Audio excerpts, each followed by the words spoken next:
Shalom Bapak Ibu Saudara sekalian yang dikasihi Tuhan. Bersyukur untuk kasih setia Tuhan dalam hidup kita. Kita masih diberikan kepercayaan untuk melanjutkan kehidupan kita hari ini. Oleh karena itu mari saudara kita arahkan hidup kita untuk kita boleh mengenal, menghidupi kebenaran firman Tuhan. Dengan demikian Tuhan tolong kita untuk memiliki hidup yang berkenan di hatinya. Saudara, sebelum kita membaca merenungkan firman-Nya, mari kita berdoa. Tuhan, kami sungguh bersyukur kami punya Allah seperti Engkau, Allah yang tidak pernah membiarkan atau meninggalkan kami sendirian, melainkan Engkau senantiasa terus berjalan bersama dengan kami, menopang langkah hidup kami di tengah situasi yang berat yang kami hadapi. Pertolongan-Mu sungguh nyata dalam hidup kami. Tuhan, kami hendak membaca merenungkan firman-Mu pagi ini. Berikan kami hikmat dan tolong kami melakukan akan firman-Mu. Kami berserah dan kami berdoa di dalam nama Tuhan Yesus. Amin.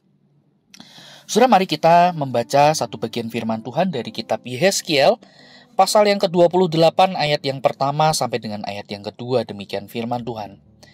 Hai anak manusia, katakanlah kepada Raja Tirus, beginilah firman Tuhan Allah, karena engkau menjadi tinggi hati dan berkata, Aku adalah Allah. Aku duduk di tahta Allah di tengah-tengah lautan. Padahal engkau adalah manusia, bukanlah Allah. Walau hatimu menempatkan diri sama dengan Allah. Sampai di sini kita membaca firman Tuhan. Saudara sekalian kasih Tuhan, Nabi Yehezkiel ditunjuk oleh Allah atau diperintah oleh Allah untuk menjadi penghubung, penyambung lidah Tuhan dengan umatnya, Israel. Di mana mereka tengah hidup di dalam pembuangan. Nah saudara, menariknya Tuhan tidak hanya berbicara mengenai bangsa Israel saja melalui Nabi Yehezkiel. Tetapi saudara, kalau kita perhatikan, Allah juga berbicara kepada bangsa-bangsa yang ada di sekitar Yehuda.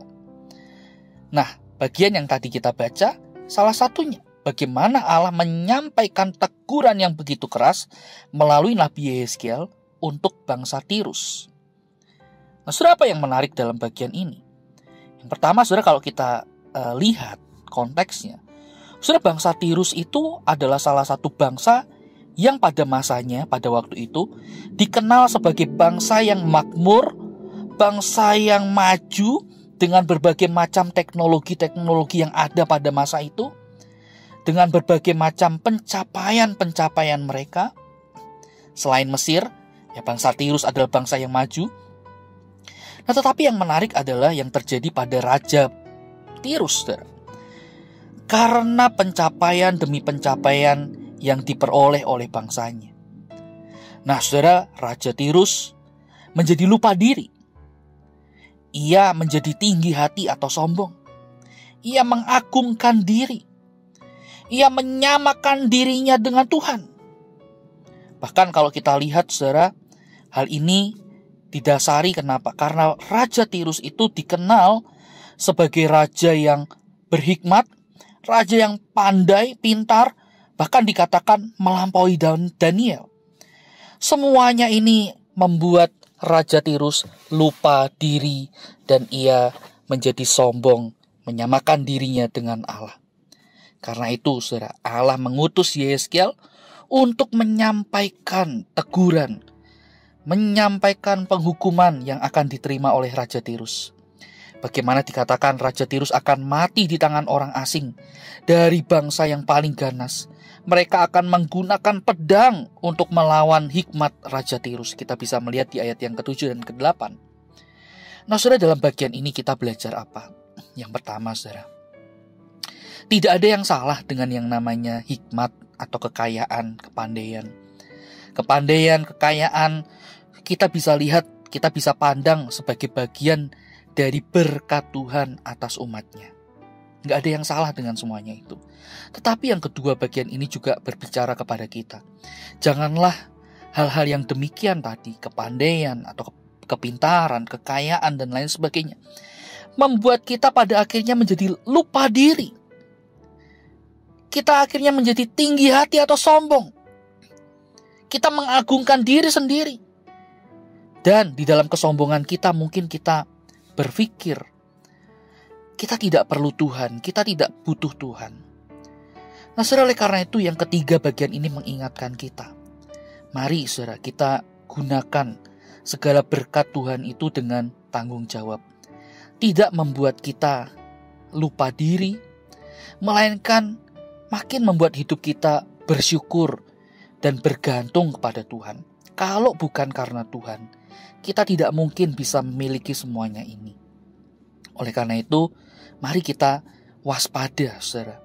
Jangan sampai kekayaan, kepandaian, hikmat dan sebagainya justru berubah menjauhkan kita dari Tuhan.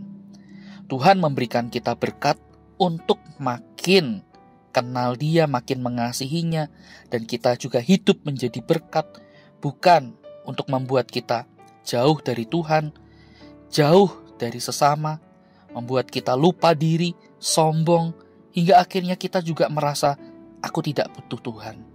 Saudara, bagian firman Tuhan ini mengingatkan kita, janganlah kita sama seperti Raja Tirus, melainkan mari kita hidup dengan sungguh-sungguh di hadapan Tuhan, dan kita bergantung hanya kepada Tuhan, Sang Sumber berkat itu. Mari kita berdoa. Bapa, terima kasih untuk firman-Mu yang boleh mengingatkan kami bagaimana seharusnya kami memandang berkat-berkat dari Tuhan. Biarlah berkat itu tidak membuat kami lupa diri, menjauhkan diri dari Tuhan, melainkan makin membuat kami bersyukur, dan hidup berserah, bergantung hanya kepada Tuhan. Tuhan, tolong kami. Kami serahkan hari kami pada hari ini, segala aktivitas yang kami lakukan, Tuhan tolonglah. Kami berdoa di dalam nama Tuhan Yesus. Amin. Selamat pagi, Tuhan Yesus memberkati kita.